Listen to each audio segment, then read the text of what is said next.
All right, good evening, everyone. Thursday, January 23rd, regular board meeting. We'll call this meeting to order. And if you'll stand and join us for the Pledge of Allegiance.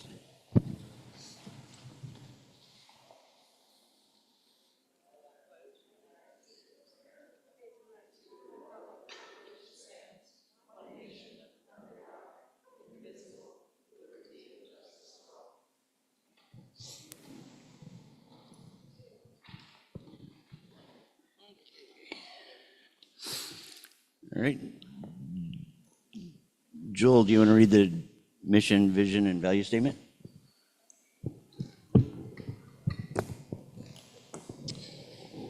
North Wasco County School District 21 mission statement: educating each student to the highest standards while motivating them to reach their fullest potential and graduating them to be college, career, and life ready. Our vision statement: our schools are a place where children belong. Each student is known by name, strength, and need, and provided the education and opportunities to achieve success. Our values: striving for equity, inclusion, and belonging, celebrating diversity, engaging the community, supporting the whole child, promoting and achieving academic excellence. All right, thank you. Next, we have board recognition. Dr. Bernal? Yes, thank you. So January is School Board Appreciation Month, and I just wanted to take this opportunity to thank each of our fearless board leaders who show up every month and are part of the work that we're doing here in our district. And tonight they were treated to a very delicious dinner provided by our students from our culinary arts program at the high school.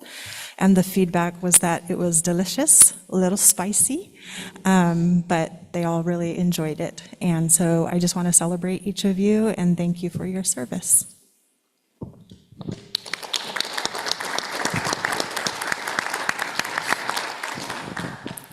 Okay, thank you. Next, we have review and revision of the agenda. Does anyone have anything?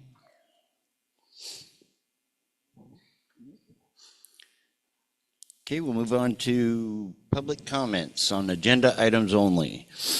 The board will accept public comments on agenda items for the January 23rd, 2025 meeting. The board is committed to the public comment process and will consider all public comments seriously. Public comments for virtual meetings will continue to follow board policy BDDH, public participation in board meetings. Anyone wishing to sign up and speak during the public comment section of the agenda should follow board policy BDDH, which states a person speaking during the designated portion of the agenda for public comments may offer objective criticism of district operations and programs. The board will not hear comments regarding any individual staff member. The board will direct the visitor to the procedures in board policy KL, complaints for consideration of a legitimate complaint involving a staff member. Accommodation involving a staff member should be sent to the superintendent, who will forward it to the employee, supervisor, and the board. The board requests that a public comment add information or a perspective that has not already been mentioned previously, and that the patron refrains from repeating a similar point. Tonight, so first up, we'll have Amber Orion. Ryan? Sorry. Yep.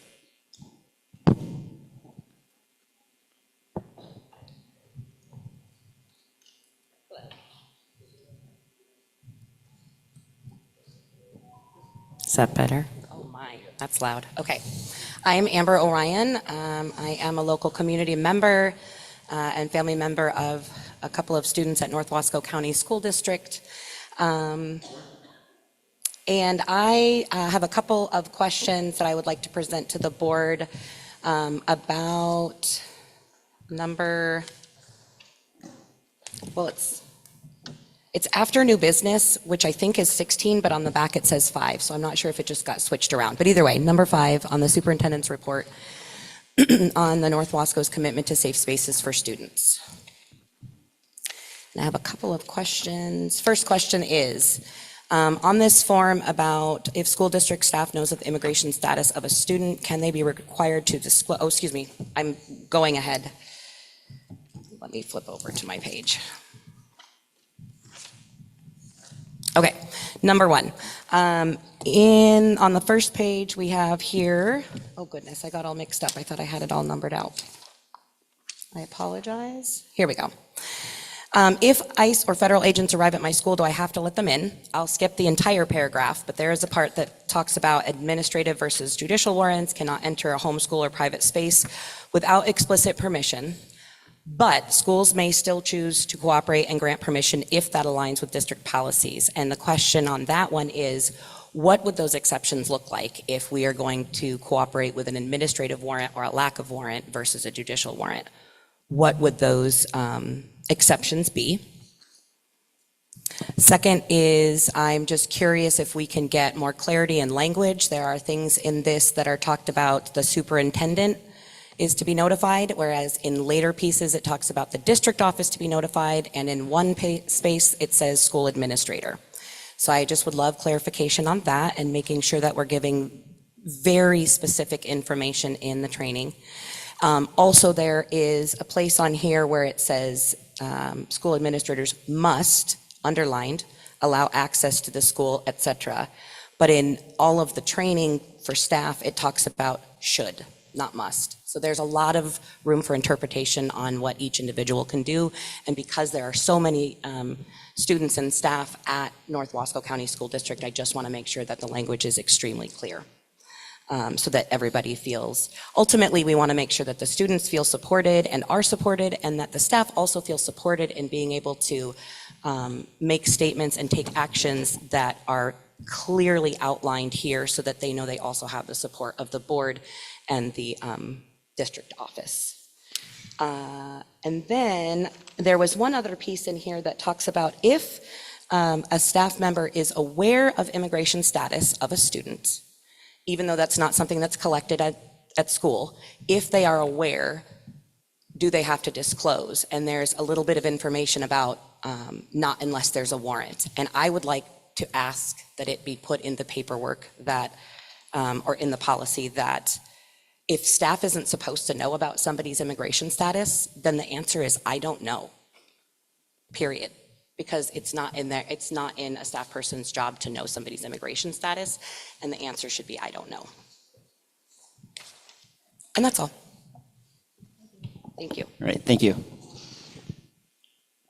Next, we have Martha Ortega. Hello.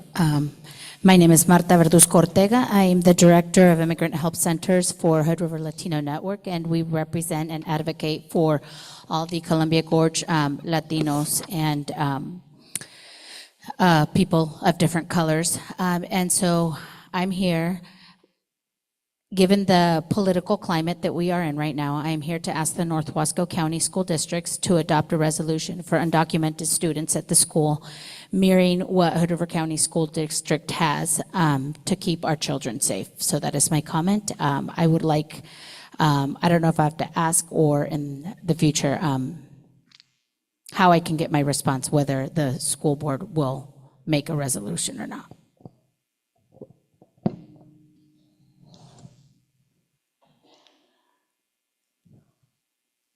All right, thank you.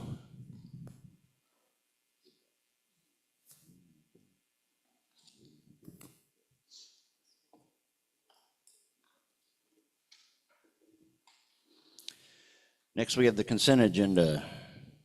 The consent agenda consists of routine items such as previous board meeting minutes, routine personal actions, and routine financial transactions. Normally, there's little or no discussion on these items. We have the board meeting minutes from December 19th and personnel report. Any comments on that or motion to?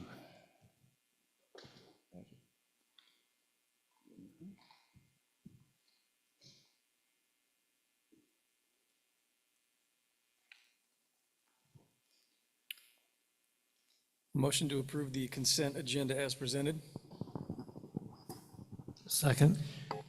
Okay, motion by Director Vaught, seconded by Director Nelson. All in favor, say aye. Aye.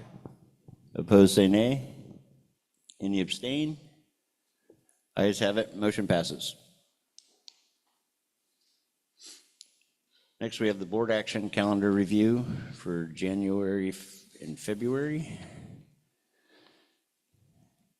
Anybody get comments on that?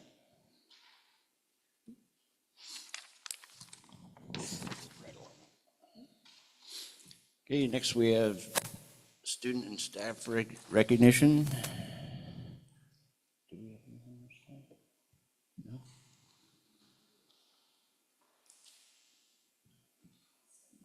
What's that? Okay. Do we have anything for that? No? Okay. No student. Okay, we have next is student representatives to the board, and there's no reports there. So next we have building student representative reports, and we'll start out with Colonel Wright, with Madeline Swanson and Sheila Vaught.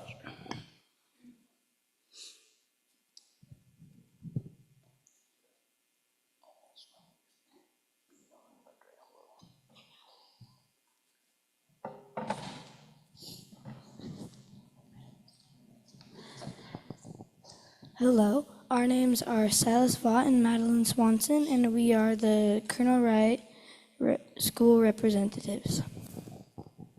The fifth graders are snowshoeing this week. My class went today, and the other class goes tomorrow. We had lots of fun. We went somewhere near Mount Hood. We all borrowed snowshoes and followed our leader on a trail.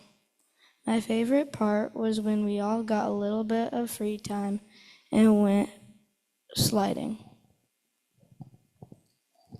We have a fundraiser coming up called the Penny Wars. Last year, the fourth graders won. This will start on February 3rd this year. The fourth graders will be going to Portland on February 13th to hear the Oregon Symphony. I got to do this last year. It was lots of fun and the music was really good. They combined music and mythology.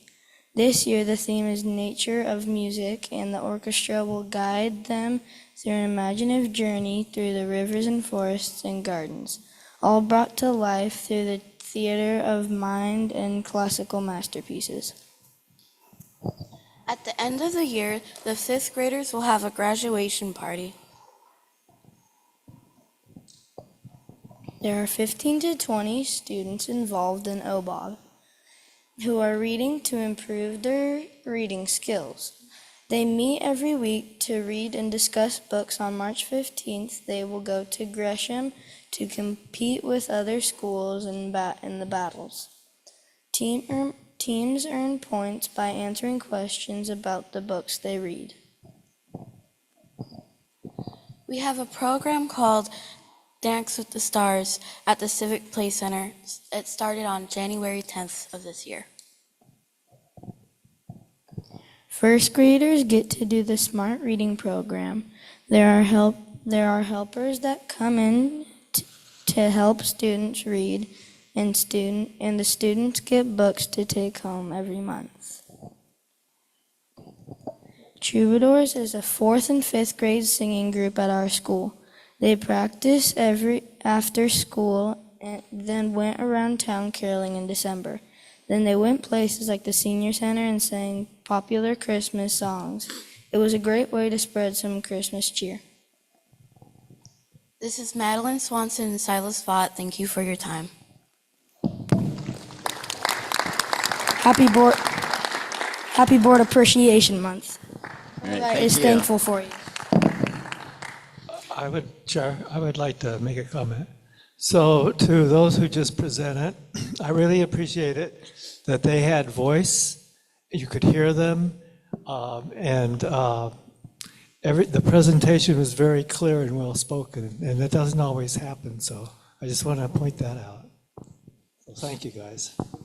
All right, next up we have Chenoweth Elementary with Elijah Kunal and Sophie Dominguez.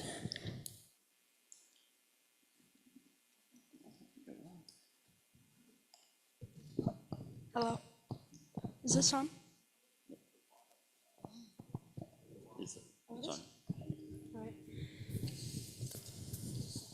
Hello, my name is Elijah Keno from Chenoweth Elementary, and here's the news this month. On the 17th, our ASB planned a party for 5th grade with music and food. Shout out to the board member, Dana Wynn Elledge, for volunteering at our event and serving pizza. In other news, on the 30th, there will be an all-day Mod Pizza fundraiser. Stop by Mod Pizza anytime, and a portion of the purchase will go towards the Chenoweth Booster Club to support 2 high school graduation scholarships for students who attended CES and upcoming roller skate nights. We don't know exactly when they'll be, but it's going to be in spring. On Friday, February 7th, we are having a Disney performance by Sean Lutz Music Studio. A few of her high school students will perform that attended Chenoweth. Our goal for the rest of the year is 90%. That means missing 1 day or less every 2 weeks. We are using an attendance wheel for students with over 90% attendance to receive an award, either 10 Cougar Paws or a CES t-shirt. There will be dual language information night and potluck for all current families and anyone interested. On Tuesday, February 26th, from 5 to 6:30 p.m., join us to eat great food, hear student presentations, and learn more about DLI program at Chenoweth. Also, salmon in 5th grade classrooms are hatching. That's the news this month. See you in February. All right, thank you. Next, we have Dry Hollow with Noah Anslinger and Everett Gibson Vodenhall.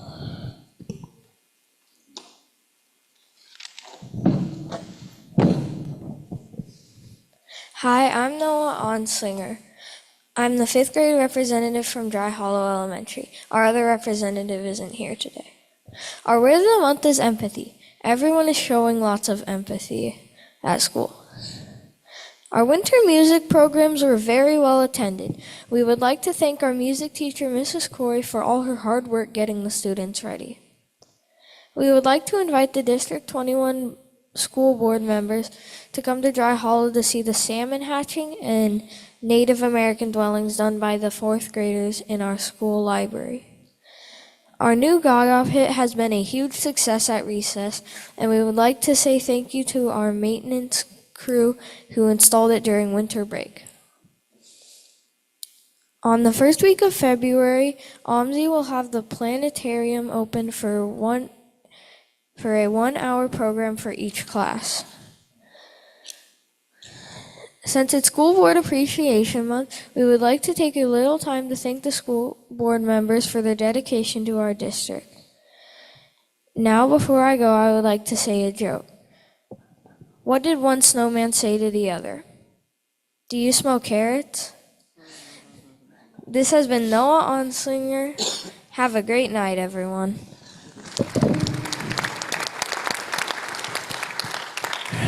Thank you. Next, we have the Dalles Middle School, Rosalind Elliott.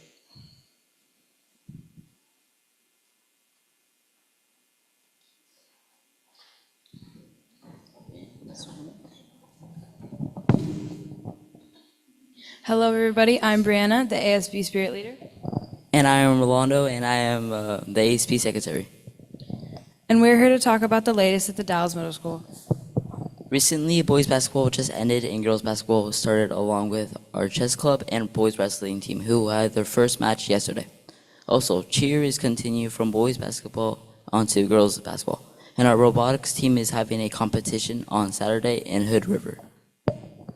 Parent-teacher conferences are next Tuesday and Thursday from 5:30 to 7:30. We will be selling Valentine's Day grams on February 3rd through the 10th. There's no school on February 14th, Valentine's Day, due to it being an in-service day. We have an upcoming PM assembly on February 21st and a dance on March 7th. Though we haven't decided a theme yet, there is a Google form sent out for students to vote on which theme they want. We have glow in the dark neon with the name Light Up in the Night, Candyland, Around the World, or Disco. So far, the majority vote has been on Light Up in the Night. Every Tuesday and Thursday, students can go to Homework Club after school to work on homework. We've recognized that this month is School Board Appreciation Month, and we would love to thank you all for taking the time and putting the effort into being our school board. Thank you. Thank you. Next we have Innovations Academy. Lariah Lind.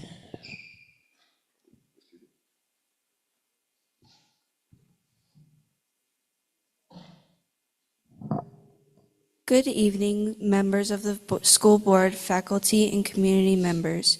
My name is Lariah Lind, and I'm honored to be here to speak on behalf of my fellow students as we kick off an exciting 2025.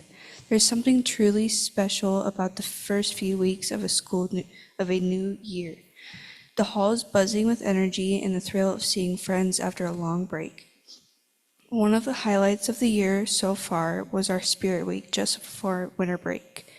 It was an amazing experience that brought our school together in ways that truly showcased our pride and community spirit. Each day featured a different dress-up theme, seeing everyone's creativity and participation filled the halls with so much energy and fun. Beyond the dress-up days, we also had a variety of bonding activities throughout the week, such as watercoloring, holiday decorating, basketball games, and more. There were so many opportunities for students to connect and celebrate what makes our school special.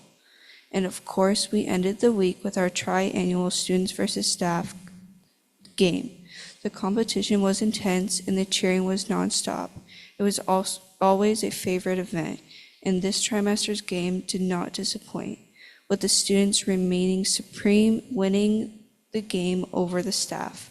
Whether on the court or in the audience, everyone felt like they were a part of something bigger, a true celebration of our school's spirit. Reflecting on that week reminds us of how much we can accomplish when we come together. Events like these strengthen our bonds and make our school feel more like a family. As we transition back to school, we're ready to make the remaining school year unforgettable. With so many events and activities on the horizon, from Spirit Week to field trips and community service projects. We're determined to bring everyone together in ways that celebrate who we are as a school community. Planning these events isn't just about having fun. It's about building pride and spirit. It's about making every student feel like they're a part of something bigger, both in our in-person school and our online school. As students, we're eager to collaborate with our teachers, administrators, and all of you to create opportunities that foster unity and school pride. We know that when we work together, we can turn ideas into traditions and make memories that will last a lifetime. So here's a year full of growth, connection, and achievement. Together, let's make this year the best one yet. Thank you for your support and for helping us bring our vision to life. Thank you.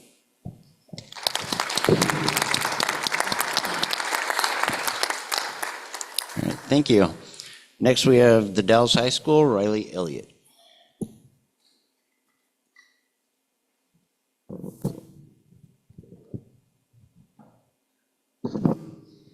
Good evening, District 21 School Board. I'm Riley Elliott, and I'm the Dallas High School's Executive School Board Representative and Secretary. I'll get right into the updates of all things TDHS. We currently have a Mario Kart tournament going on that started earlier in January. The participants are competing to win a Nintendo Switch Lite. ASB put on a pep assembly earlier this week to recognize our winter sports athletes. Our New Year's themed winter formal is coming up on Saturday at the Civic Auditorium. Human Kindness Week will be the second week of February, and each day will have a theme like kindness to self, kindness to others, kindness to school, and kindness to community. There will also be a blood drive within Human Kindness Week on February 11th. If any of you would be interested in donating, I will gladly schedule you an appointment. Parent-teacher conferences will be happening next week on Monday and Tuesday. We were so blessed to get to honor you guys who have joined us for our games this past month, and we're looking forward to honoring Mr. Vaught and Mr. Lopez on the 28th and Nancy and Kylie on the 30th. State testing for our juniors will begin on February 10th. And Fly-Up Day is coming up, which is where the incoming freshmen come to visit TDHS, and it's scheduled for February 28th. Also, I'd like to share some sports updates. Girls and boys basketball started league play on Tuesday. Sadly, both teams lost to Crook County, but both teams won their preseason games. They will be playing Madras on Friday. Sydney Newby on the girls basketball team is 25 points away from approaching a varsity career of 1,000 points. Boys and girls wrestling have a few more tournaments before they approach their regional tournament. The regional tournament will be held in La Grande in the coming weeks. Swim team also has a few meets to go before they head to Madras for districts. And the cheer team has competitions every Saturday up until state on February 15th in Oregon City.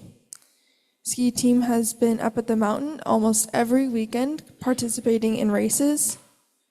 And that's just a brief summary of all the fun stuff we're doing over at TDHS. Thank you for your time tonight and for all you do to serve our school. Happy School Board Appreciation Month.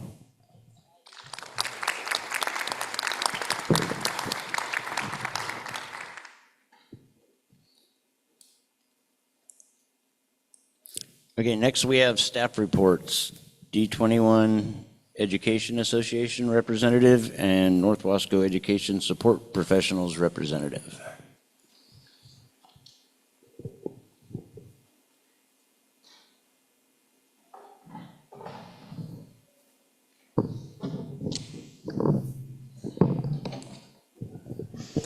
Good evening, school board members, Dr. Bernal, and all present this evening. I am Sonia Schatz, the president of the North Wasco ESP Association.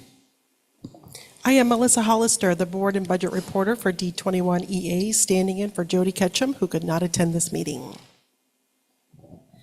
We want to recognize School Board Appreciation Month and thank you from both of our unions for all of the hours that you put in. You are local citizens whose decisions affect our students, what they learn, who will teach them, and what kinds of facilities house their classrooms. You have been elected to establish the policy that provide the framework for public schools. You represent us, and we appreciate you take this responsibility seriously by attending lengthy, sometimes challenging meetings and conferences to broaden your knowledge about education. Decisions on school programming are made by you, our local elected representatives who understand our community's unique problems, values, culture, and circumstances. This board has an impact on virtually every aspect of our schools. It is a huge responsibility and one that should not be taken lightly. We recognize the dedication and hard work that goes into being a devoted school board member of North Wasco County School District. We would like to present you with a gift for Clint's Booksellers as a thank you for all that you guys do for us.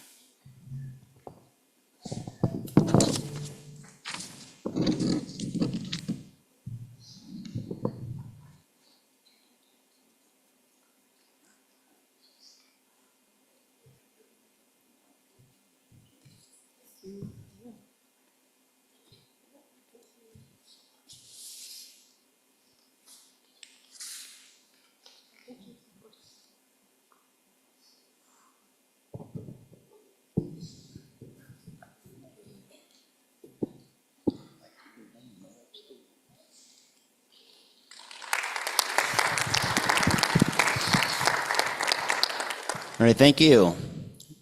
Next up, we have school board subcommittee reports.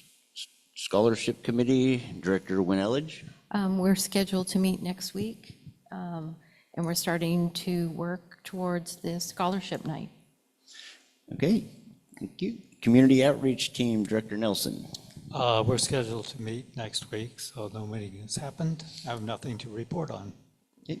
Wellness Committee, Director Richardson. I have no report this evening. Equity Committee, Director Wynn Elledge. We plan to meet again in February, and we have gotten quite a few new members, so we're getting off to a great start. Okay. Wasco County Forest Collaborative, Director Nelson.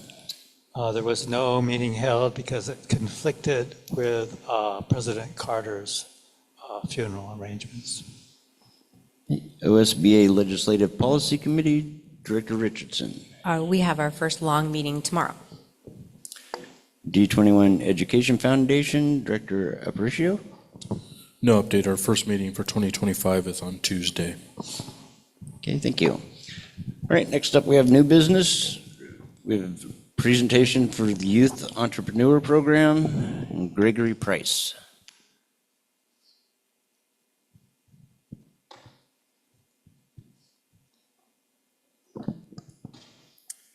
Greetings, Board, Superintendent, Chairman. My name is Gregory Price. I'm the Director of the Columbia Gorge Small Business Development Center. I'm also the Director of the Oregon Coast Community College Small Business Development Center.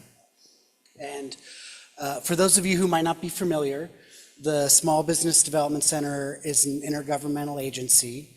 We are funded by the Small Business Administration at the federal level. We're funded by Business Oregon or Oregon Business Development Department at the state level, and then of course hosted here by Columbia Gorge Community College. We're chartered to support the development of small businesses, and we do that in a myriad of ways, from providing training from 1-hour workshops to 10-month courses for entrepreneurs and small business owners. We do it by being a community navigator, connecting our entrepreneurs to resources, services, and individuals that can support them in their business development. And then we provide it through one-on-one advising. And one of the things that we've been working on in terms of our programming, in recognizing that the youth are a really important part of our entrepreneurship, of innovation, and our future business owners, is our youth entrepreneurship program. We ran this successfully for the first year at Lincoln County School District, and it was really pretty amazing. We had buy-in from the entire school district, from the superintendent, from the board, and I believe there's about 5 different high schools there that every high school had students that participated in this program. It is a program that's funded by the SBDC. We're funding it from our operating budget, so it's not something we're asking the school district to provide funding for. This is something that is also a bit outside of our scope. We want to do it because we know it creates value within our community and within our youth. It is a 10-week program. It meets once a week. We do it generally after school, depending on the school hours, 2 to 3, 3 to 4. When we meet really is up to the school. And we've been working with the Dalles High School, the Innovation Academy, to see about putting this program together. And through these 10 weeks, high school students, and it can be freshman to senior, have an opportunity to learn about what it is to be an innovator. What does it mean to be an entrepreneur? What does it look like to be a small business owner? And we bring in founders from the community that are small business owners. We have different programmings, videos, etc., other curriculum that we provide during those periods that we meet with the students. And then, of course, some content that we send with the students between each sessions. And we challenge them to think like an entrepreneur, to think like a business owner, and to put a pitch deck together. And for those of you who aren't familiar with the pitch deck, it's a really short presentation of what a business plan might look like. And so think of Shark Tank, if you all have seen Shark Tank, right? It's like that, but not quite as serious and a little more fun. And the students put their presentation together, and it can be a hypothetical business, it can be a real business, and they get to present on this and pitch their idea. And they pitch it in front of judges, just like you would in Shark Tank. And those, the contestants that win are awarded funding. And so we've been working hard. And again, this isn't money that we're asking the school for. This is money that we're raising from grants and sponsorship from our community members. And so those who participate and our contestants in this final pitch competition have the opportunity to win hundreds, potentially thousands of dollars that they can either put towards the business that they're proposing, or if it's hypothetical, they can put it towards their professional development. They can put it towards any type of education they want. It goes into the college foundation. It doesn't have to be spent at the college, but it can be spent as long as it's on education, professional development, or their business. They can use it however they want. So it's a really exciting program. We're really looking for the school board, for leadership to get engaged.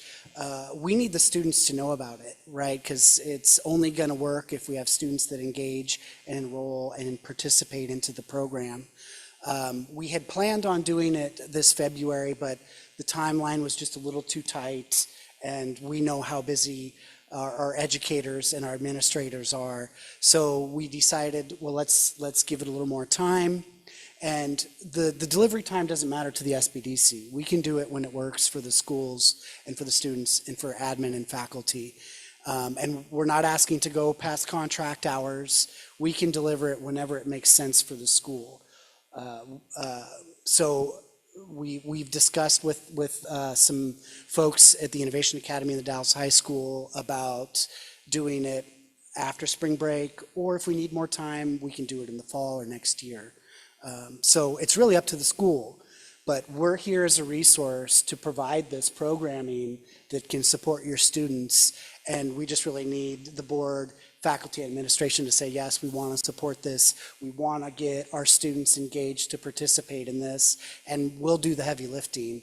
We'll do the work on delivering the content. We'll bring in the funding to deliver the programming. We'll bring in the funding to provide awards and funding for the contestants that participate in and win. So that's what I wanted to share with you all. I don't know, Stephanie back here, she has my contact information. So please feel free to reach out if you have any questions, or I guess you can ask questions now if you have them. Just curious to hear more. I mean, so it sounds like Lincoln County was kind of the pilot for this, right? Yes. Statewide. So just curious what participation looked like there. I know it's not equivalent, being that they had 5 high schools there, but just curious what that looked like and just kind of what were the outcomes in your opinion? You know, what's interesting is Lincoln County has about the same population as Wasco County, actually a little less. They're just spread out through all these small little towns. So the demographics are pretty similar. The first year that we ran it, last year, we ran it in the winter through the early spring. And we had about a little over 30 participants. And then we had some recidivism. We had, I think, about 20 that ended up completing the program. The high schools did offer, I believe it was a half a credit or 1 credit of electives, so another motivating factor for the students to participate. And then we had 5 that were 5 students, and it can be individuals or teams depending on what they want, the students that participate in the final pitch competition. And at that, for that, we had, I think, about $12,000 that we gave away to the students in scholarships, in funding, professional development, et cetera.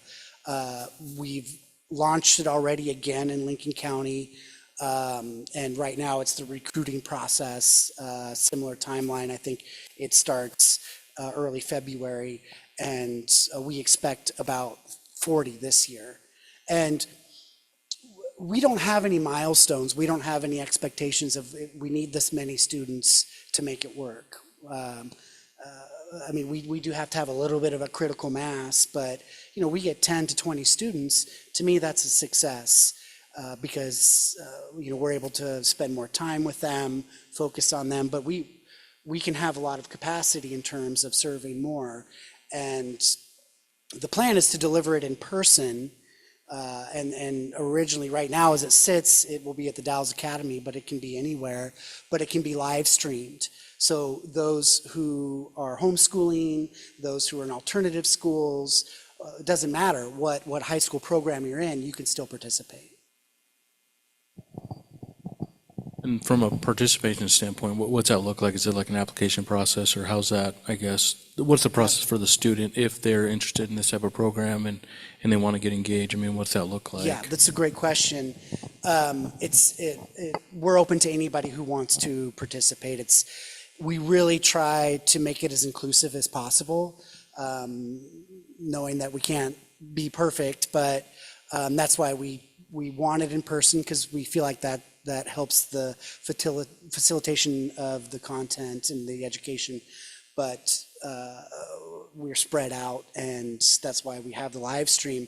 But it's a registration process. So basically, it's a simple, you register at our center, the SBDC, and we set it up like an event like we would with any other workshop. And you sign up, and then we have a program manager, Ruz Uday, who is managing this program. She reaches out to that student or the parent and connects with them to kind of orientate them, let them know kind of timing and what's going on. So it's pretty straightforward in that regard. Thank you for that. And last question, I mean, obviously, as you mentioned, Lincoln County, kind of the start, you're looking to get that established here in Wasco County, I'm assuming. Other districts are in the mix, and I guess, how many other locations is my curiosity? It's a cool program. It is. Well, I wish it was in more places. We only have so much funding, and like I said, we're doing this out of our operating budget. So we don't have a special grant to deliver this. So right now, we felt that North Wasco, with the potential of South Wasco, again, kind of having a watch party, if you will, for maybe Maupin and Dufur, were the best candidates and the most interested in doing this. We have reached out to Hood River. They do have an entrepreneurship program, so I don't think it was they weren't quite as receptive, or felt like maybe it was a bit redundant, or, I don't know. It's not something that we have the capacity to push, right? We're offering it, and if the school wants to jump in and support it and really help us, then we'll work with you to do it. But we're not going out and selling this program because we just don't have the funding for it. But if, for example, Hood River or any school district in our region, which is Wasco, Hood River, Sherman, and Gillum counties, wanted to participate, we would be happy to facilitate that. And, especially as, if there's some funding there, then it's something that we think is really important to support.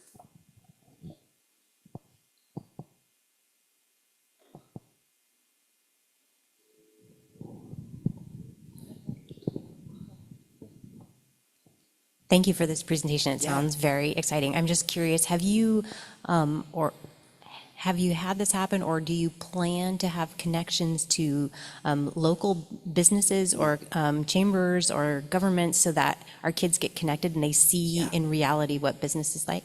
That's a really great question.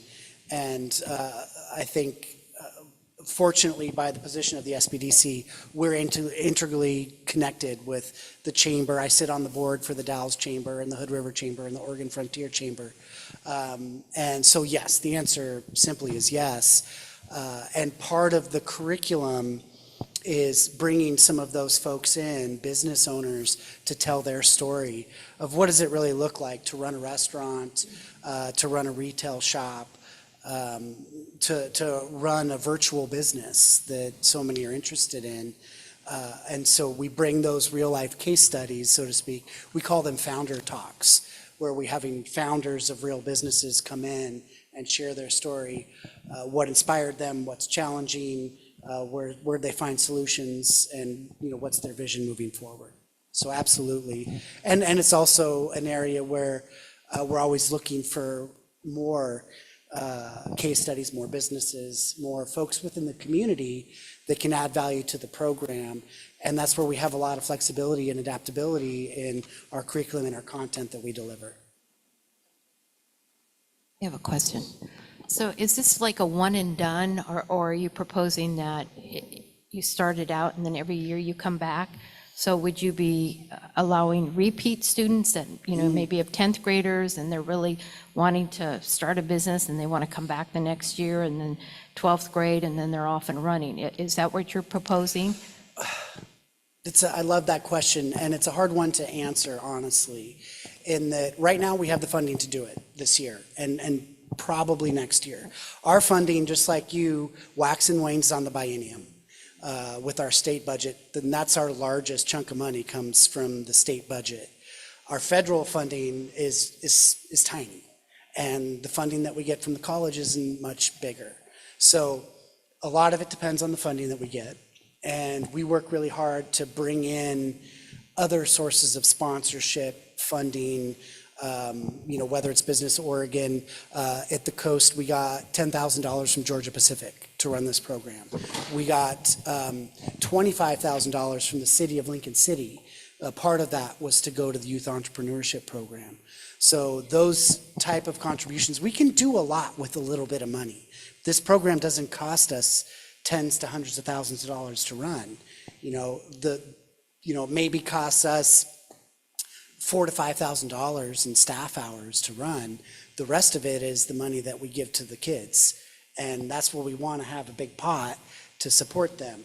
So to answer your question, right now, we can deliver it this year, maybe next. I can't guarantee whether we can do it on an ongoing basis, because it's going to depend on our funding. It's going to depend on whether the school wants to contribute to that moving forward. And that's not what I'm asking, but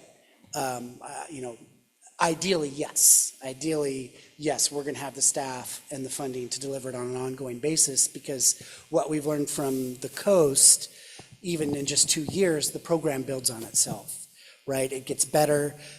There becomes more awareness within the student body, within the community, and we learn from our mistakes in delivering it and facilitating it and finding the right locations to do the pitch competition, all those things. We get better over time.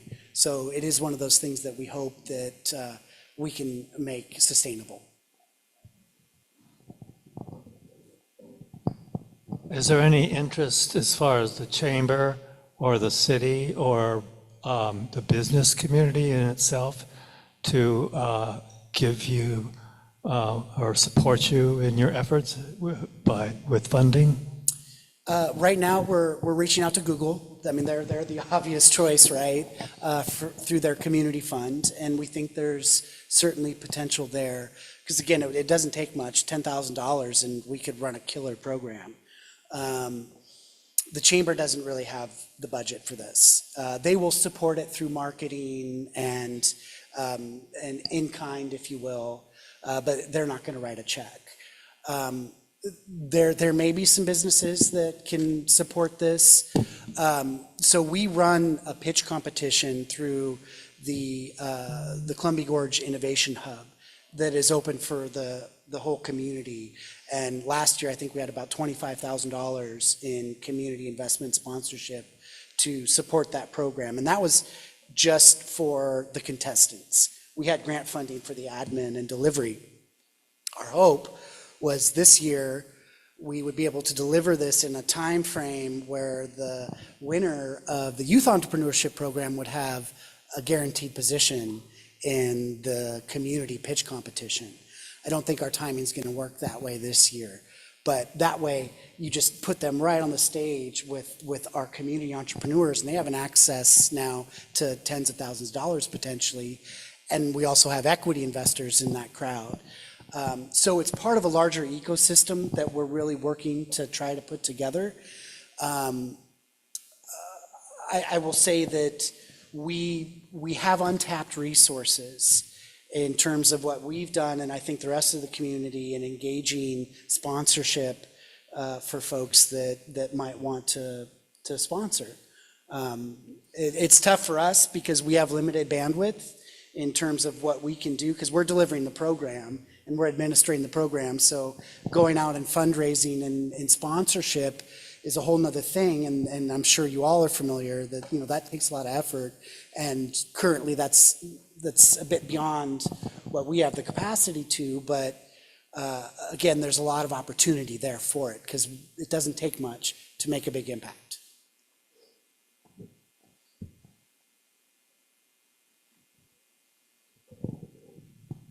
David, I know you have a question. Anyone else? All right. Well, thank you. That was good. Thank you all. And appreciate the questions.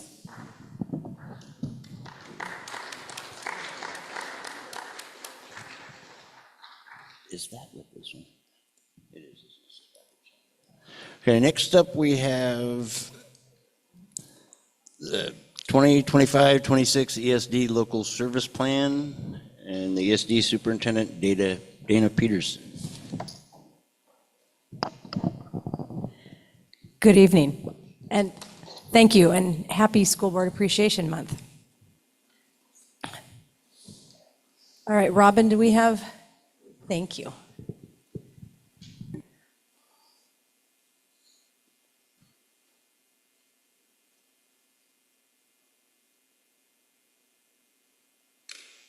There we go. Thanks. Perfect. Thank you. I'm here tonight to talk to you about the local service plan for North Wasco School District for the 25-26 school year. And very quickly, you all probably know this better than I do. I'm new this year. But an education service district has 4 key components that we are required by statute to be able to offer to districts. We serve children with special needs before they start with you all as kindergartners. We provide technology support, school improvement support, and administrative services. But what that looks like, for example, is that technology, we'll use technology. You've spent a lot of time in the last couple of weeks talking with the technology department. The technology department at the ESD is also the technology department for your school district. And with power outages and data incidences in the last few weeks, we can all see how being able to combine those services allows all of us to have much more robust service in areas that are fairly technical. Excuse me. We provide services to all 3 districts in Wasco County and Hood River counties, but we also house 3 hubs. So we also support Arlington, Condon, Fossil, Spray, Mitchell, Sherman, and some school districts across the river, because our STEM hub works with some Gorge Alliance, business alliances, and so we even serve students in Klickitat and Skamania and other places across the river. We work closely with North Central ESD, which is in Condon, and we work closely with the community college also.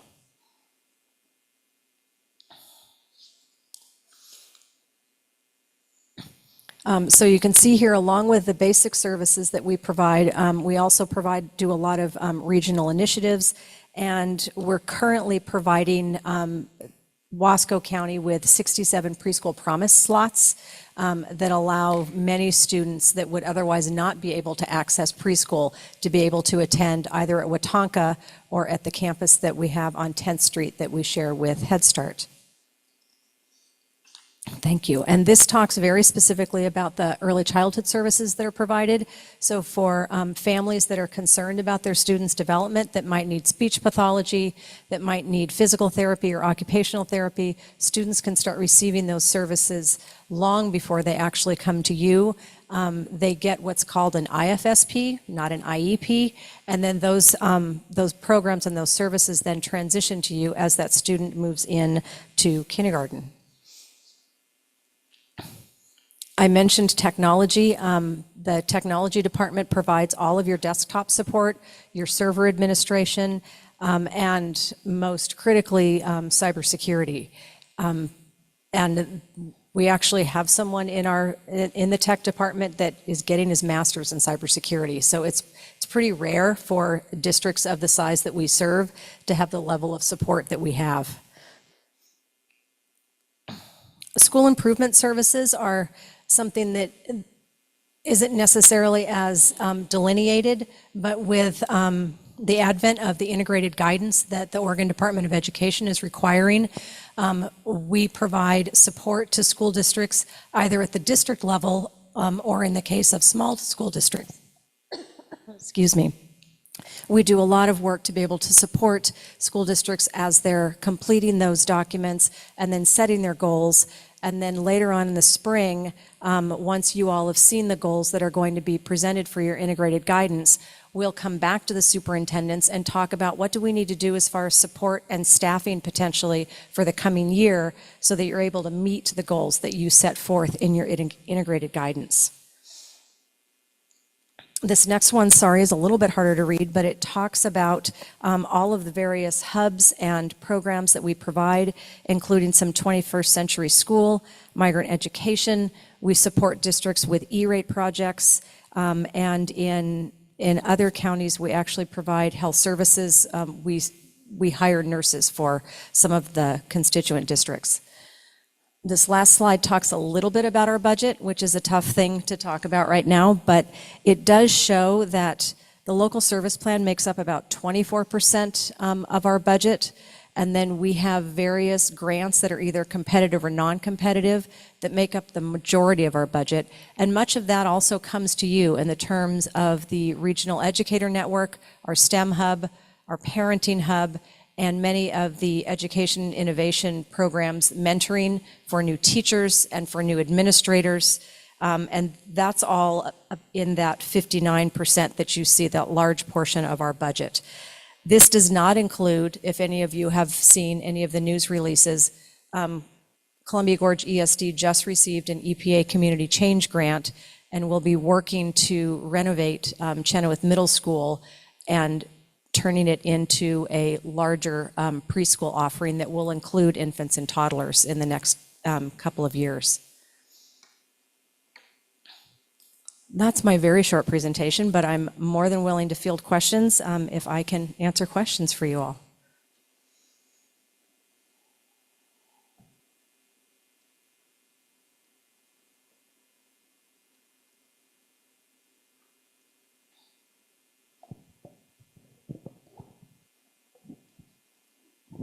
Just in general, going through it, it seemed like it's, for the most part, consistent with what we've done in the past. It is. In terms of the services being provided and all that. Yes. I didn't see anything major in terms of deviation from, say, last year or even the year prior. Is that pretty? That's Yeah. fair, yeah. I mean, I met with all of the superintendents, and in this case also with your CFO back in November. We took a look at services. I met with all the directors actually, and so we've tweaked some things based on, especially, quite honestly, technology, to make sure that we're up to date with the language, but it's very similar to last year.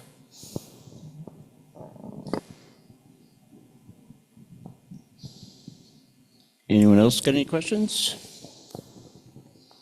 If not, I'll entertain a motion to approve the service plan as presented.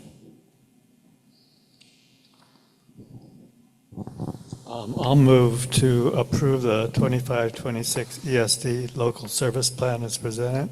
Do you also want us to approve the resolution approving that? So in that motion, I'll also approve resolution 242509, a resolution approving the Columbia Gorge Education Service District local service plan for 2025-2026. Okay, have a motion from Director Nelson, seconded by Director Aparicio. All in favor say aye. Aye. All opposed say no. Any abstain? Ayes have it, motion passes. Thank you. Next, we have out-of-town district, or out-of-district requests for Native American youth. Jonathan Frost.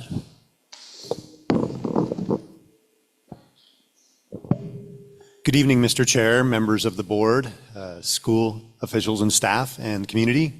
I'm Jonathan Faust, Special Programs Director from Columbia Gorge ESD, and Hi, I'm Azaria Ozias. I'm the Native American Liaison with the Title VI Indian Education Program, housed under Special Programs with Jonathan at the ESD. we are requesting approval for out-of-state travel for Native American youth from North Wasco to attend American Indian and Alaskan Native Youth Summit hosted by the Close-Up Foundation in Washington, D.C. Some of you may remember that I have come before the board here a number of times over the years and requested for migrant students to attend this program in Washington, D.C. It is a pleasure to have a specific program that is catered to our Native youth so they get a unique experience at this session and the summit that empowers them and helps them get that sense of belongingness and become the adults that they need to be. This is from April 27th to May 2nd. The summit offers students a unique opportunity to engage in civic engagement while at the summit, leadership development, and cultural advocacy. There are 12 students across our consortium that will be selected. We have actually solicited for them to submit essays. So with the approval from the school board here, we will be able to announce the essays of the winners that we got from North Wasco students. And we are excited to see that we did get a number of them already, but they know that approval is first needed for us to do this. Students will collaborate with peers nationwide to develop action initiatives addressing community challenges. This program aligns with the Common Core standards, enhancing critical thinking, civic engagement, and advocacy skills. Everything is included in this: tuition, transportation, lodging, meals, academic materials, and instructional support. So with that, I'd love for someone to propose a motion for us to take this trip with students from North Wasco. I'll make a motion to approve out-of-district request for Native American youth to attend the American Indian and Alaska Native Youth Summit in Washington, D.C. in April and May of 2025. Just one quick question. Jonathan, this is ESD funded, correct? That is correct, through grants, yes. Thank you. Do I have a second? Okay.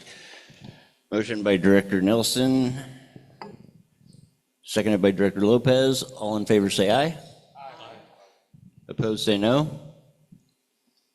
Any abstain? Ayes have it, motion passes. Chair, I just have one request. We'd love to hear about the trip when you guys come back. We put in our application that we are expecting them to come back and present to the board. So yes, we will. It's a privilege to have them come back and present to you. Thank you for that. All right, thank you.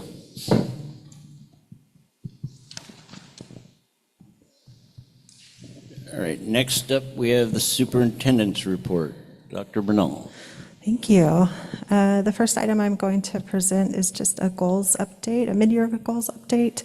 In addition to the standards for the superintendency, which my performance is measured, annually I also set 3 separate goals that are specific to our district. Goal 1 this year was to focus on academic excellence, monitor and support district-wide progress towards targeted growth in our 24-25 LPGT goals and the District 2027 strategic plan.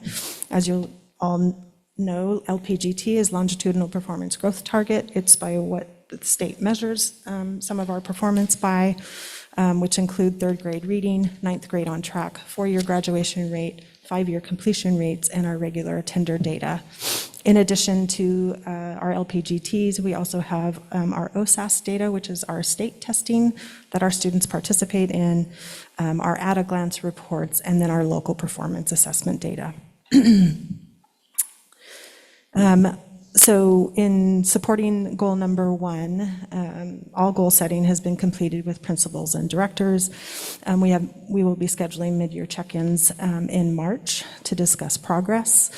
We have weekly principal meetings every week from 9 to 10:30 on Tuesday mornings at Innovations Academy, and we meet in person. Myself and the cabinet team meet with each principal together as a team, and there is where we have a lot of discussion about these varying things related to academic excellence.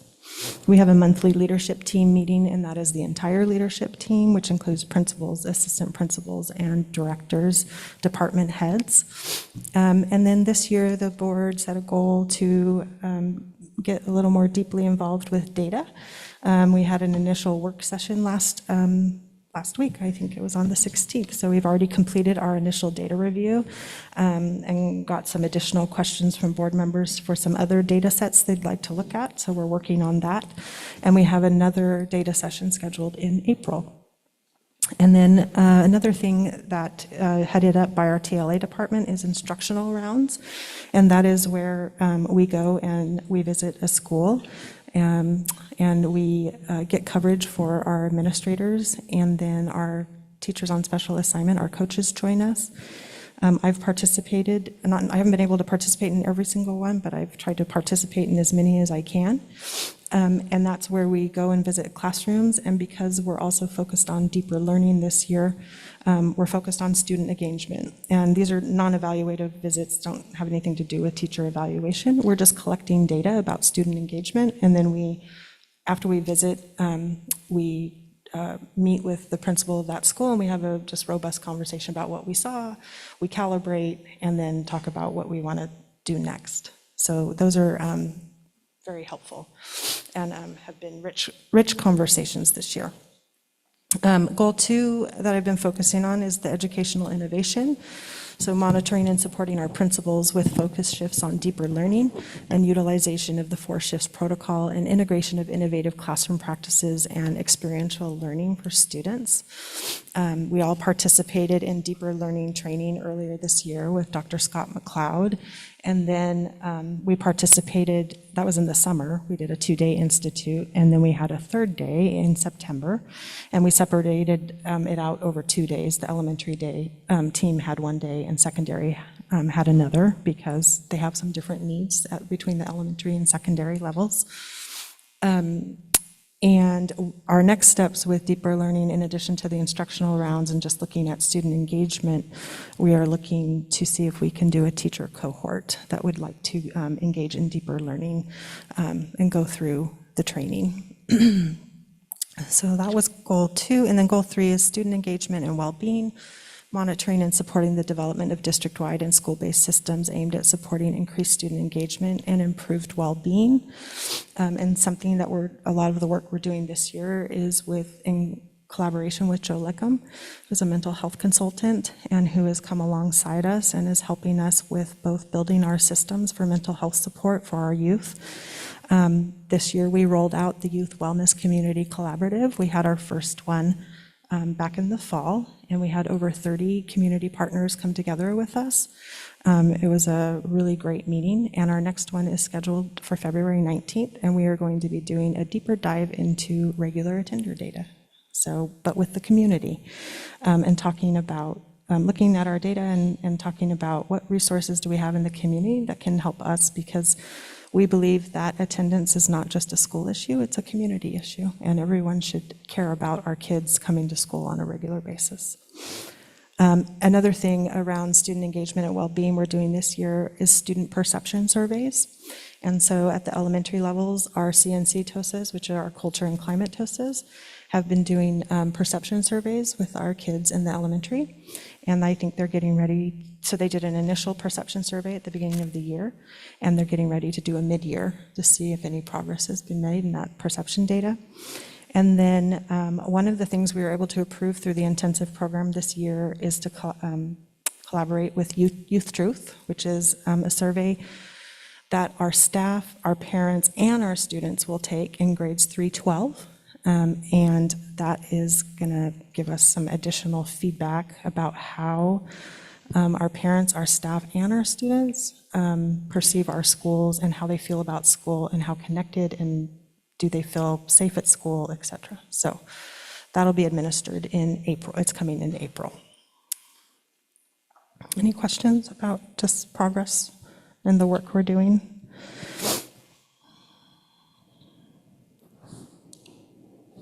No? Okay.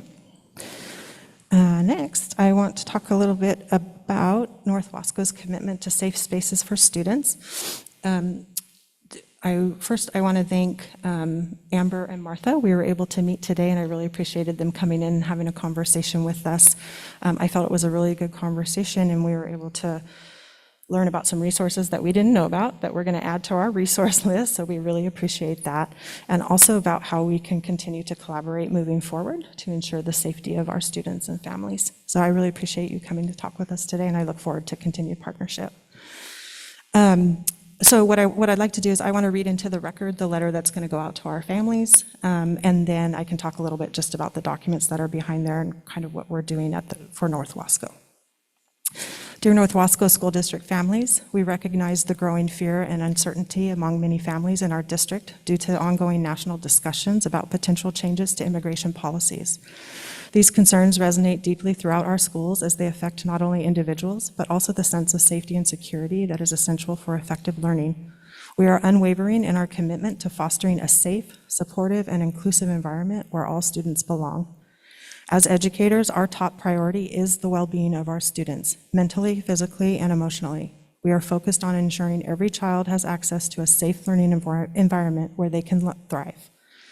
While we understand our diverse community includes a range of perspectives and beliefs, we are united in our responsibility to protect the rights, dignity, and safety of every child.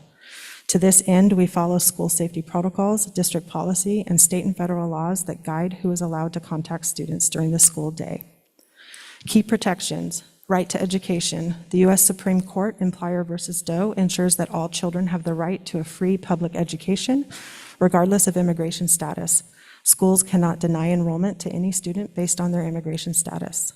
Privacy protections. Under the Family Education Rights and Privacy Act, FERPA, schools are prohibited from sharing a student's education records or information about immigration status without parental consent or a court order.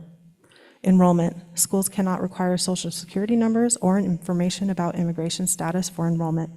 A variety of documents can be used to establish a child's age or residency. Board policies. Policy AC, non-discrimination, protects every student from harassment, discrimination, and inequitable treatment based on gender identity or other factors. Policy ACB, all students belong, emphasizes that our schools must be safe and inclusive spaces for all, regardless of identity. Policy JOB, personally identifiable information, safeguards students' private information, ensuring their identities are respected and protected.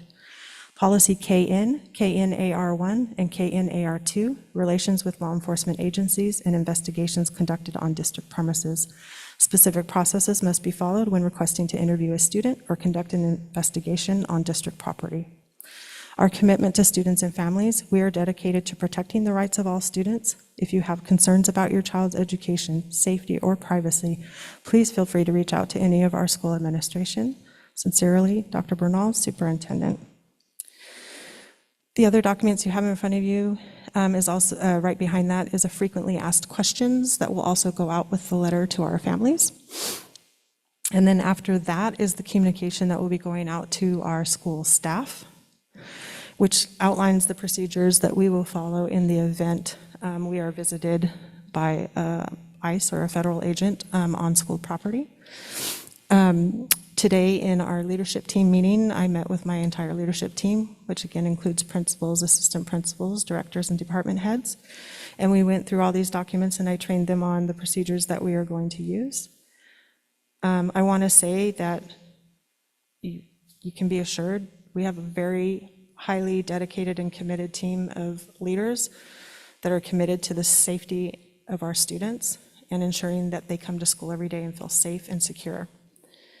And that was evidenced by the conversations we had, the questions that were asked, the what-if scenarios, and just the heavy heart that we all had in even having to have the conversation. Are there any questions about these documents? We're also going to provide these to you electronically, and I'm going to connect with Stephanie on a few tweaks just based on the feedback that Amber provided tonight, which I appreciate. Related to that, in terms of the communication that's going out to families, I'm seeing it all be in English. Will that get Yes. translated to Spanish Mhm. for families? Yep, Okay. it already is. Yes. Sorry, I should follow up too. My team, every leader has been directed to have a training with their staff, their entire staff, to go through these documents to ensure that every single staff member understands the policies and procedures that we have in place to safeguard our students. And those are happening on Monday and Tuesday.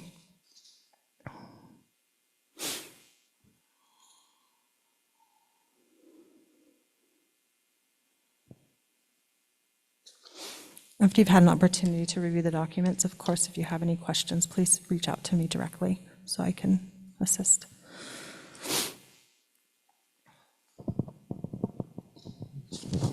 Just one last thing. So earlier today, I did have a parent specifically reach out to me regarding these same concerns, I guess, in terms of just that process and making sure that we can have the proper information. I mean, are we just routing that through?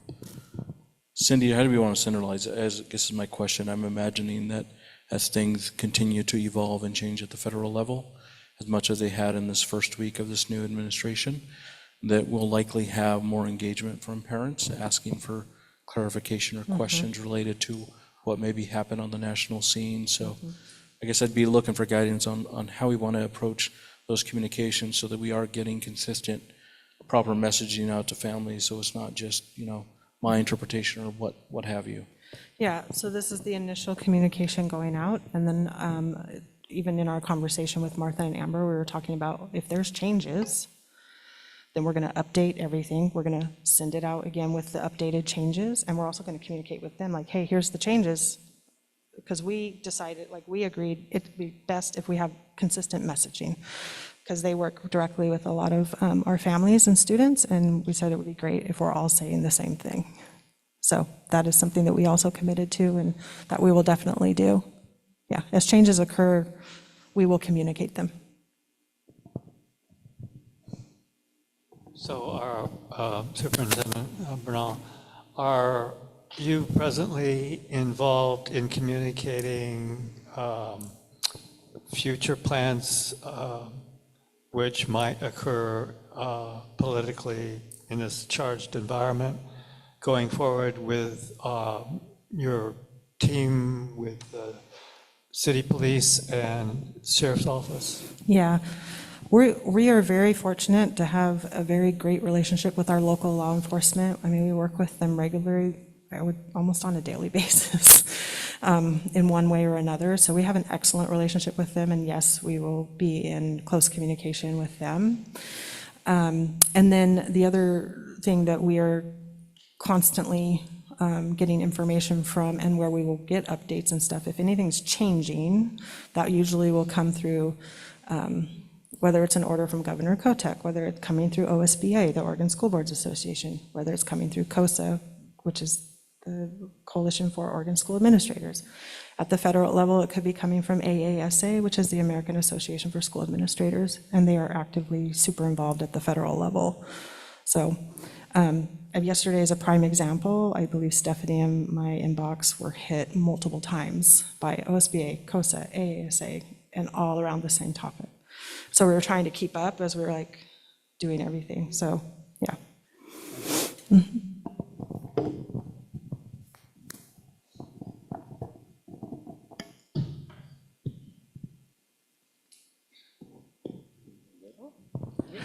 That was my report tonight. Thank you.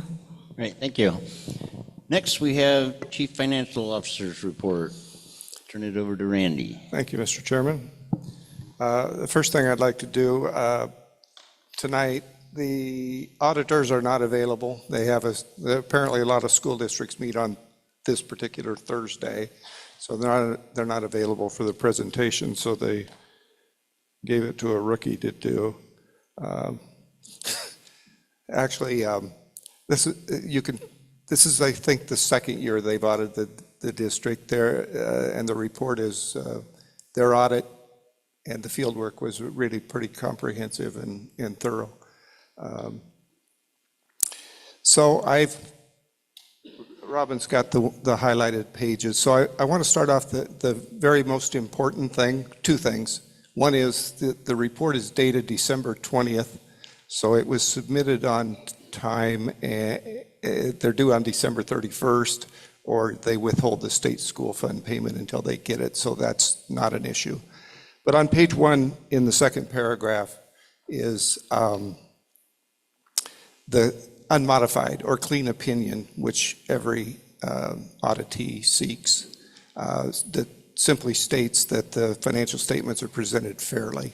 That fairly and accurately are somewhat interchangeable, but there's a range of opinions from unmodified, like this one, modified opinions, clear to adverse opinions, which no one likes to receive.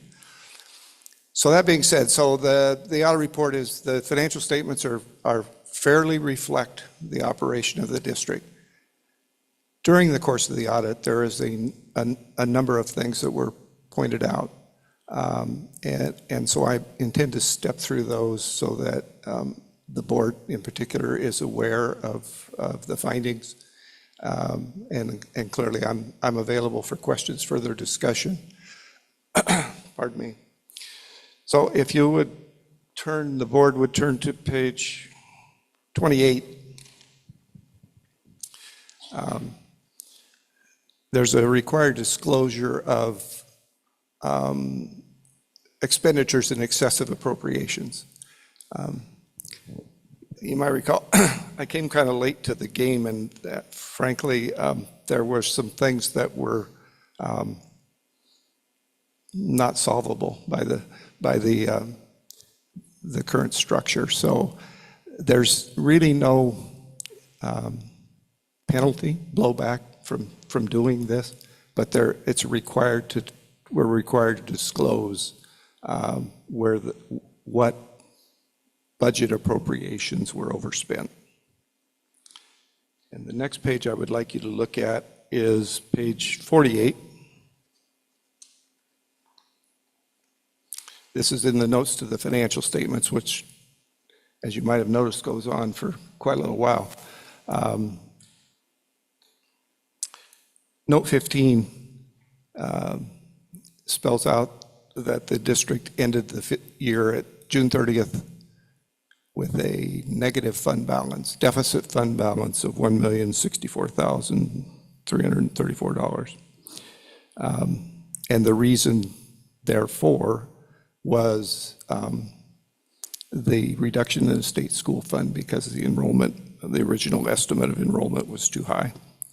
That was about $1.4 million. The next note, note 16, is a prior period adjustment for $89,000 worth of bills debt services that were incurred in 2020 and 2022 that were not paid until now, and were not recorded as accounts payable in the proper years. So the fund balance needs to be adjusted in those prior years. Page 51, if you would. The deficit fund balance, there's a difference between budgetary accounting like you would do with the state and generally accepted accounting principles under which this report is issued. In governmental accounting and budgetary accounting, we would treat the TAN note, which is in the middle column there, highlighted on the screen anyway. The board will recall we borrowed the TAN note, which has since been repaid, but we would count that as revenue in the government world, and the fund balance would have been positive by $470. A GAAP treats it as a debt, not revenue, so when I remove that from revenue, the fund balance is overspent, deficit.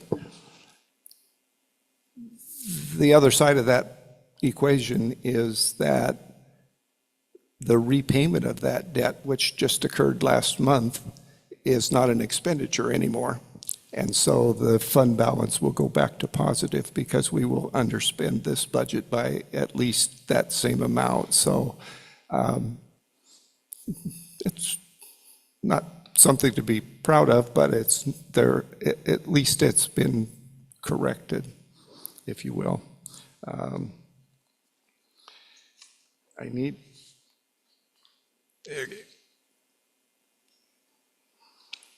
this is why I gave up auditing. These things, they keep changing the rules all the time, and these reports get so long that nobody can understand what you're trying to say anyway.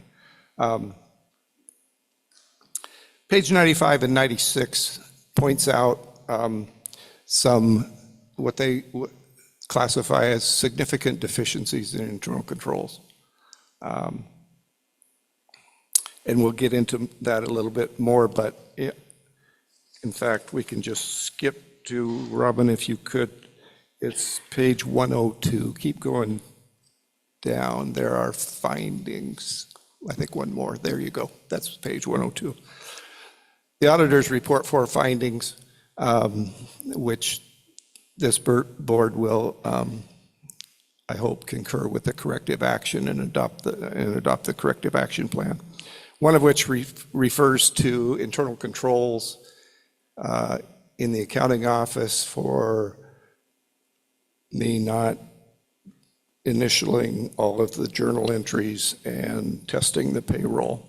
And I won't go into a great deal of explanation about that, but we're since doing it.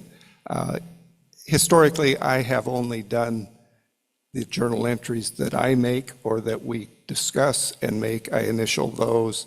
The routine ones that happen every day to record transactions, I haven't verified, but I am now. And we've just started a process which is frankly kind of interesting. We're now testing a couple of employees every payroll and seeing that, you know, the hire sheet and that they're being paid properly and the deductions are right. And so it's worthwhile. The second finding relates to the student body books. And if you stay on this board any length of time, you're going to see this next year and the year after that and the year after that. It is monumental to try to get the student body to comply with all of the internal controls remotely.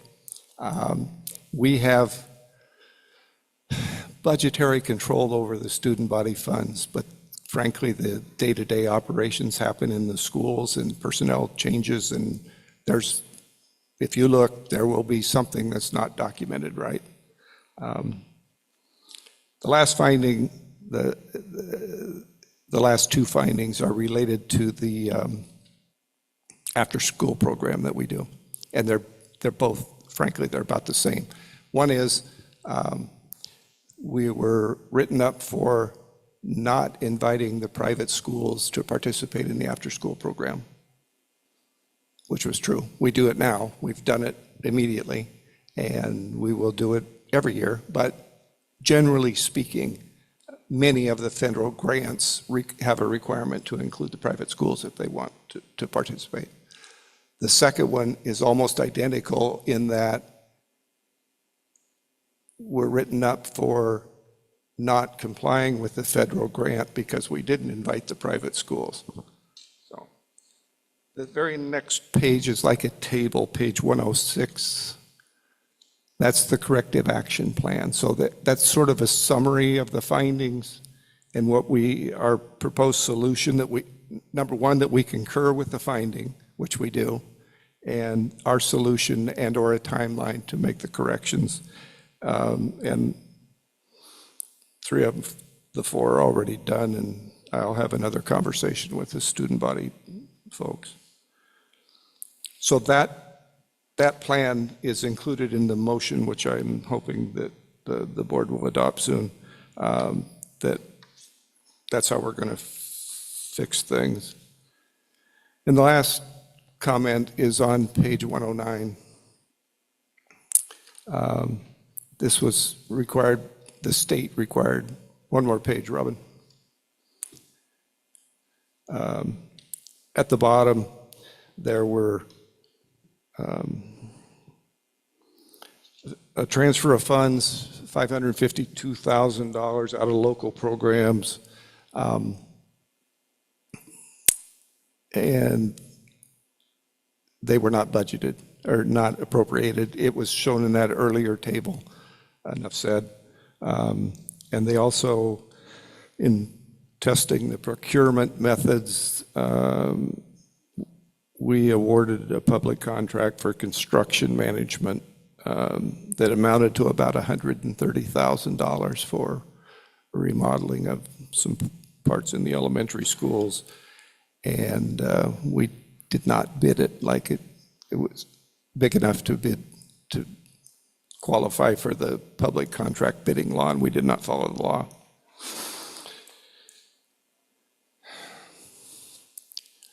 I'd be happy to entertain any questions, and/or if I don't expect you to digest this on the fly. So if questions arise, please contact me. It's auditing's not fun, but administering an audit that you really didn't have a lot to do with is more challenging than some. So in your packet, failing questions, Mr. Chairman, is an action item to accept the audit report. I have one comment. I just want to thank you for all the hard work you've done, because a lot of this that they've called us out on, you caught and advised us what was going on and made the corrections. So I want to thank you for your hard work and your team. Thank you very much. Appreciate that.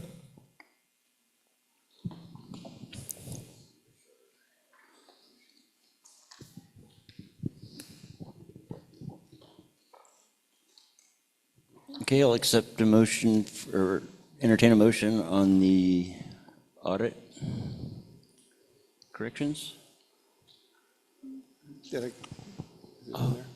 I'll move to accept the audit report of the North Wasco County School District 21 dated December 20th, 2024 for the year ended June 30th, 2024, together with a corrective action plan that is included in the report. That is second. Second. Okay. Motion by Director Nelson, seconded by Director Winelage. All in favor say aye. Aye. Opposed say no. Any abstain? Ayes have it, motion passes. Thank you very much. The next item I have is that this is the time of the year when we have to adopt the budget calendar. We're halfway through the budget, and it's time to have a calendar for the next one. Very similar to other years, the timelines. I did push out the first budget committee meeting until the first week in May because I'm expecting some difficulty in getting this thing to work. And given that we won't know until March or April what the state school fund's going to be, it's going to be challenging. That being said, it's a requirement that the board adopt a budget calendar.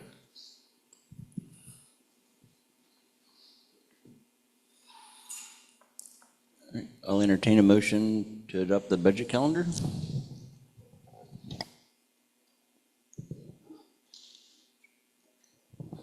I'll move to approve the budget calendar fiscal year 2025 to 2026 as presented. I second. A motion by Director Nelson, seconded by Director Winelage. All in favor say aye. Aye. Opposed say nay. Any abstain? Ayes have it, motion passes. Chair, I just have one comment discussion item about that. I won't change my vote, but my request is that before the first budget meeting, it would be helpful, and perhaps this is district office administration, to have a orientation for public members who are new to budget committee and public meetings so that they know what the roles are, so that we all are on the same page and we know what the budget committee's roles are. Thanks.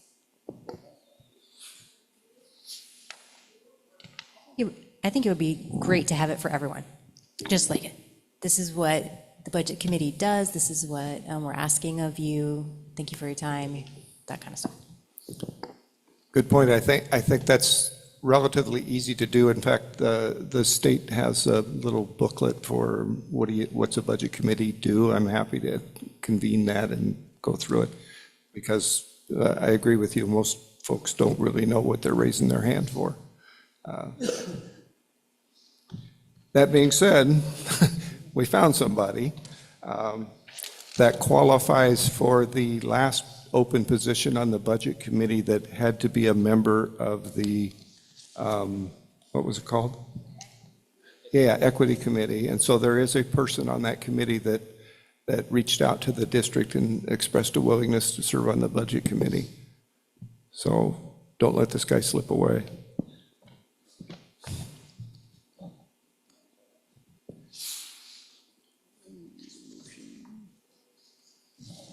Chair, I'll make a motion. I move to appoint Bradley Dorso to a 2-year term expiring June 30th, 2026 on the Budget Committee of North Wasco County School District with my gratitude. I second. All right, motion by Director Richardson, seconded by Director Winelledge. All in favor say aye. Aye. Opposed say no. Any abstain? Ayes have it, motion passes. Thank you.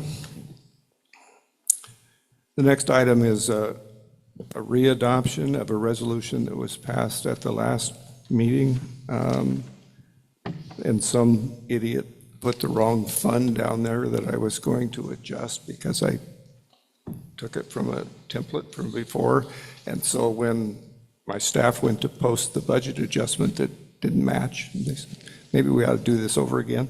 So I'm just going to replace the one that was passed last month with this readoption if that suits the pleasure of the board.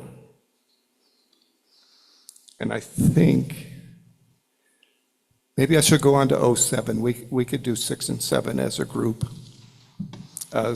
7 is merely a transfer within the Norcor portion of the Perkins grant, in that there are going to be a few less personnel costs, but more supplies costs than we originally thought when we accepted the grant. So I'm transferring some of it from instruction to support services. And Mr. Chairman, 6 and 7 could be adopted together. Yep. I'll entertain a motion.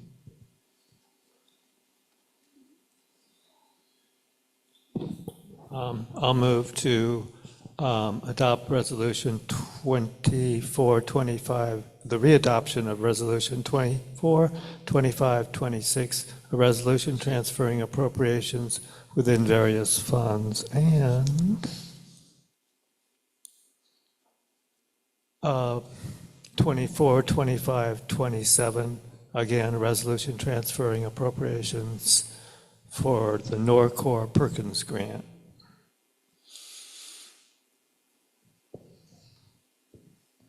Do I have a second? Just want to clarify that the last two digits are 06 and 07, not 26 and 27. Correct. So that they get recorded correctly. Oh, I see, yeah. But with that clarification, I will second the motion. Okay, motion by Director Nelson, seconded by Director Aparicio. All in favor say aye. Aye. Opposed say no. Any abstain? Ayes have it, motion passes. Thank you. The next resolution is actually a supplemental budget, and the law requires that, or allows that we can adjust a fund by less than 10% of the fund. And I'm projecting that we're going to generate more revenue in the contract we have to provide transportation for Sherman County. And at the same time, we're going to spend more for bus drivers to generate that revenue. So it's a supplemental budget to increase the service revenue to Sherman County and appropriate it to support services to carry out that contract.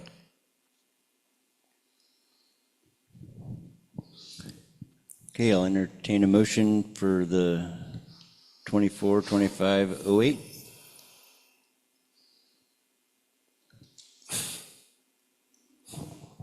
I'll move to adopt Resolution 24, 25, 28, approve 08. it. Approve it, I mean. The resolution adopting a supplemental budget and making appropriations within the internal service fund.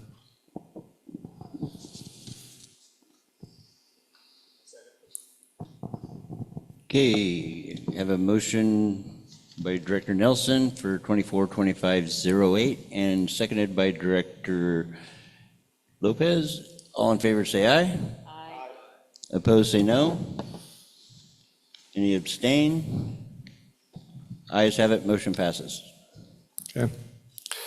And finally, the regular financial statements that I produced from the board, for the board, and will be, after we record these transactions, these transfers of appropriations, et cetera, next month will look slightly different, but more in line. My goal is that one of those first comments in the audit report about overspending the appropriation, that would not be necessary when the next audit report comes out.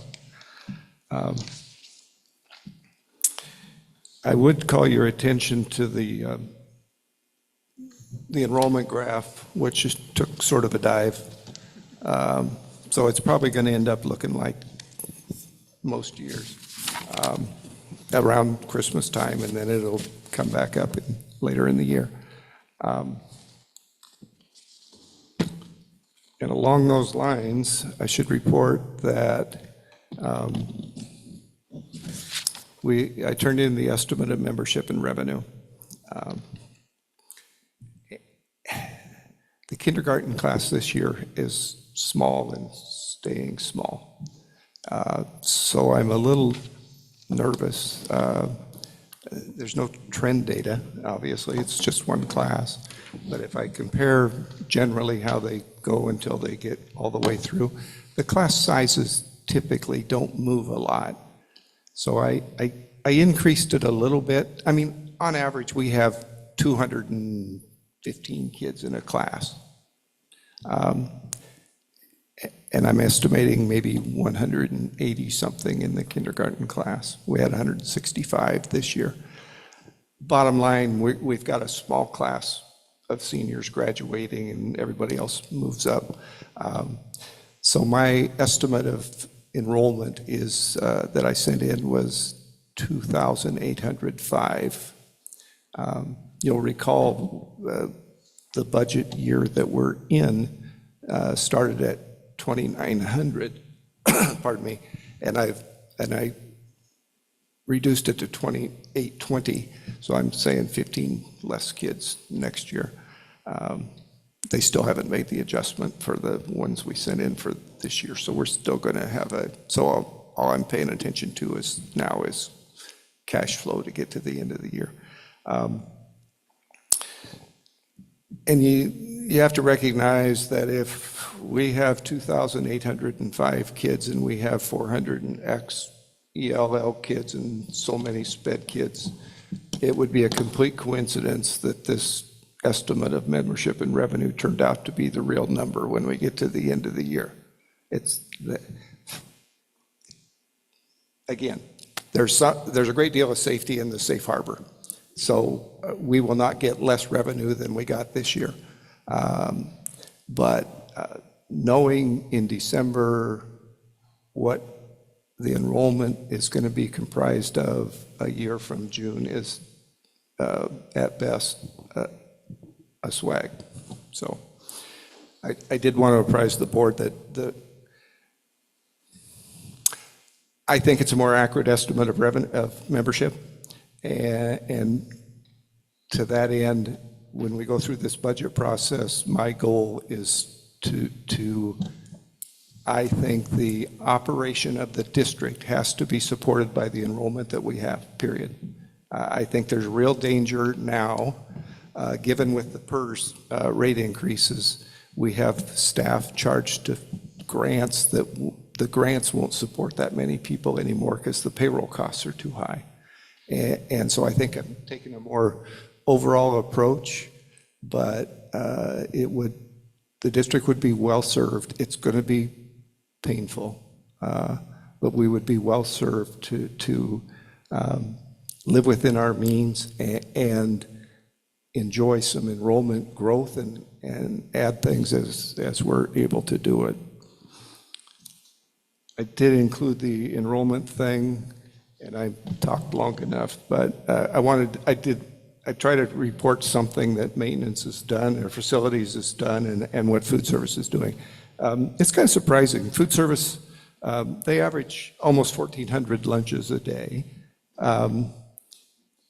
We have 2,800 kids, but there's a fair amount of them in the high school that don't partake. And some kids take cold lunch and so on. But just the logistics of doing 1,400 breakfasts and 1,600 lunches every single day is sort of astounding. And I think it's probably been noticed already, at least by Colonel Wright. I know that during the Christmas break, they went and redid the chips so that because there was some exposed concrete, did some fencing, they did that. I can't remember what the name of that thing is. They did it Dry Hollow, some kind of play equipment. Yeah. Okay. Okay, I'm going to shut up. That concludes my report, Mr. Chairman. All right, thank you. Sorry, I did have one question, Randy. I had recently seen that at the federal level that the rural school funding had been eliminated, and just curious what that means for North Wasco. And I don't know if we know what the value of that funding elimination, and is that reflected within just our current revenues for this year? Well, two answers. One, I expect to collect this year's. I think we're too late in the game. So, but going forward, it's about $150,000, $140,000 to $150,000 a year. And the impact, frankly, to the county road fund is 3 times that. But I guess we'll have to see which way the wind's blowing. But and while we're on that subject, I don't believe I'll include it in next year's budget estimate. I wouldn't feel comfortable doing that. 2 other things. We've been in conversation with the city. I'm anticipating that some of the Google money, the community service fee, will come online, but I'm not certain enough to spend it. So I'm thinking I will put it in as a revenue and then put it all in contingency in case it doesn't show up till the following fiscal year. I don't want to obligate the funds and then have the thing not get complete. But if we got the money, we could have the authority to spend it. And again, along those lines too, Jose, there's a great deal of uncertainty on what the federal education grants will be. We've had conversations. The projection is maybe Title I goes down by 25% and we don't have 2, 3, and something else. I mean, it's significant. And I think we have to be aware of it.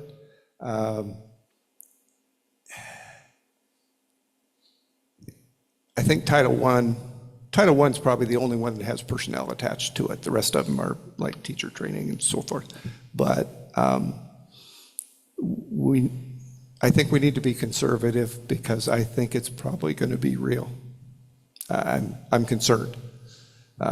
So good catch on the federal, what we used to call the federal forest fees. I forgot to mention that. So I'm really going to shut up. Okay, thank you. Next up, Board Attorney's report. Mr. Corey? Okay, next up we have first reading on school board policies, information only. So policy GCBDC/GDBDC, domestic violence, harassment, sexual assault, bias, or stalking leave, And policy JECA, admission of resident students. Make sure you read up on those, and if you got any questions, you can contact Cindy or Dr. Bernal before the next meeting. And then information only, policy GCBDC/GDBDCAR. Make sure you read those, and if you have any questions, contact them. Next up, we have comments from the audience about non-agenda items. A person speaking during the designated portion of the agenda for public comment may offer objective criticism, district operations, and programs. The board will not hear comments regarding any individual staff member. The board chair will direct the visitor to the procedure in board policy KL, complaints for consideration of a legitimate complaint involving a staff member. Accommodation involving a staff member should be sent to the superintendent, who will forward to the employee, supervisor, and the board. The board requests that a public comment add information or a perspective that has not already been mentioned previously, and that patron refrains from repeating a similar point. So speakers will be limited to 3 minutes presentation for their issue, and we have Amy Schwartz.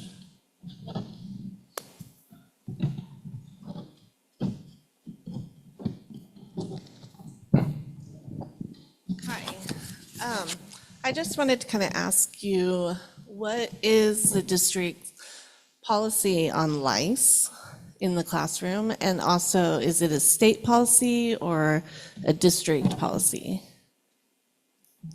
Can somebody explain that?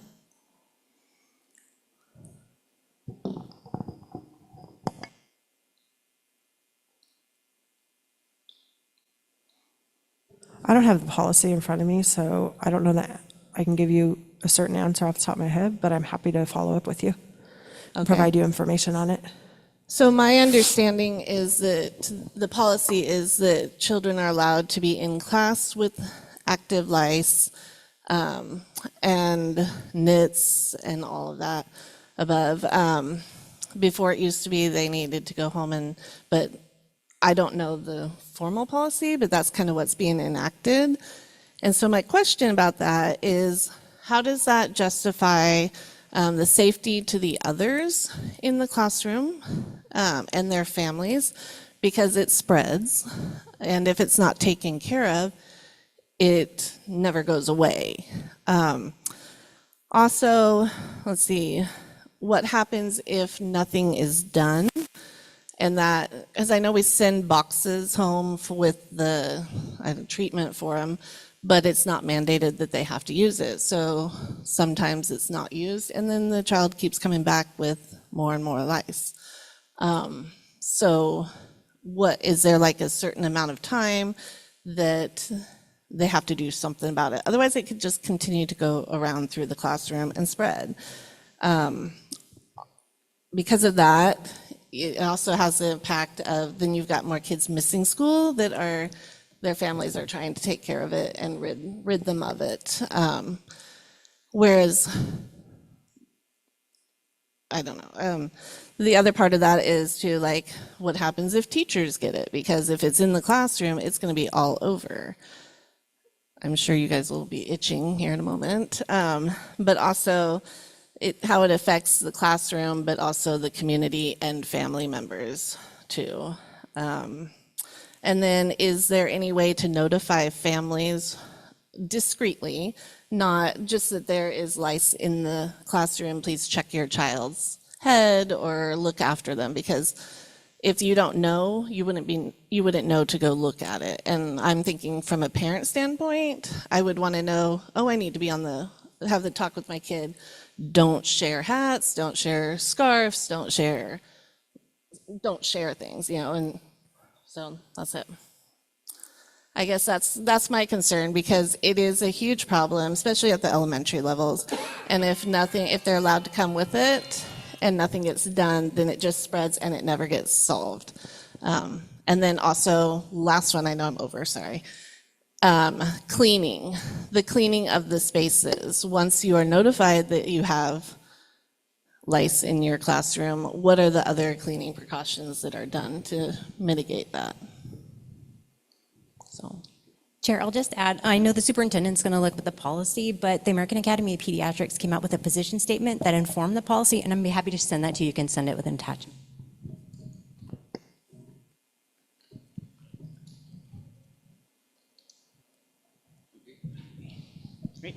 All right, thank you.